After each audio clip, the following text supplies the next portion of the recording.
And we have Rappaport saying the Seahawks just signed Sam Darnold. There it is. Gets 3-year deal worth nearly $100 million. So we got the Baker deal. Yep, that sounds right. That sounds about right. How do you like it? I don't.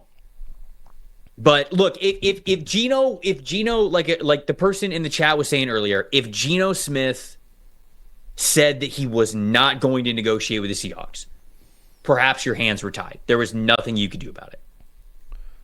Yeah. But if Geno wasn't entering negotiations because of how you were approaching it, and this could have been fixable, then all of a sudden I don't really like this one in, one out. Because Geno Smith made up for what was a terrible interior offensive line last season. And right now they have done nothing to improve that interior offensive line. And if Sam Darnold's playing behind that interior, it's just I don't think it's going to be very good this upcoming season. But they still have a lot of time to invest in that interior offensive line, whether it be through free agency, whether that be through the NFL draft. So there is still a lot of team building yet to come.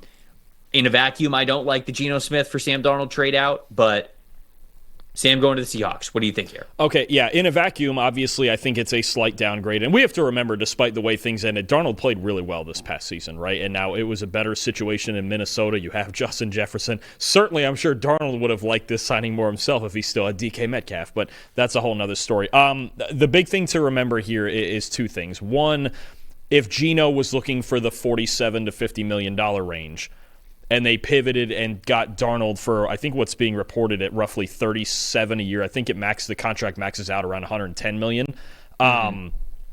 Then obviously they're saving something on that, and if they allocate it to the rest of the team the right way, it can work for them. They had to get this out of the way, though, so if they want to sign, say, one of the guards in free agency, a Tevin Jenkins or an Aaron Banks, I think about, or a Will Fry, somebody like that, now they have a little bit money more to do that, and receiver, I think, becomes a big focus in the draft. We have to remember, too, with Darnold, there's a connection from that 2023 season with the 49ers with their offensive coordinator, Clint Kubiak. I believe he was the passing game coordinator for the 49ers that season. He's at least somewhat familiar with Darnold, as pretty much everyone in the Shanahan tree is now. So I think Clint Kubiak might have actually been the biggest factor in getting Darnold here, in Darnold's comfort in that system. It's going to be a very similar system that he ran under Clint Kubiak. So when you think about his options, okay, the two big ones that had been coming out were the Seattle Seahawks, right, or the Pittsburgh Steelers, ironically, where they sent DK Metcalf. And I think he probably felt like his familiarity with Kubiak, his ability to get a similar deal from both,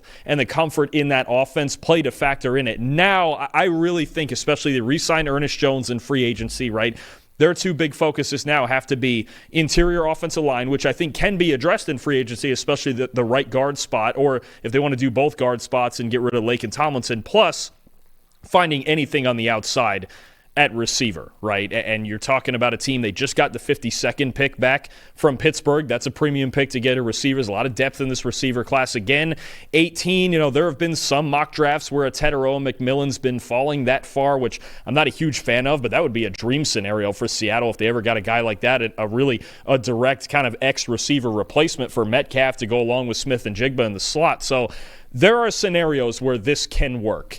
Is it an upgrade from Geno Smith? No, but this happened because they hired Clint Kubiak, and the connection with Sam Darnold and the potential for comfort in the offense despite some greater obstacles around him than he had in Minnesota.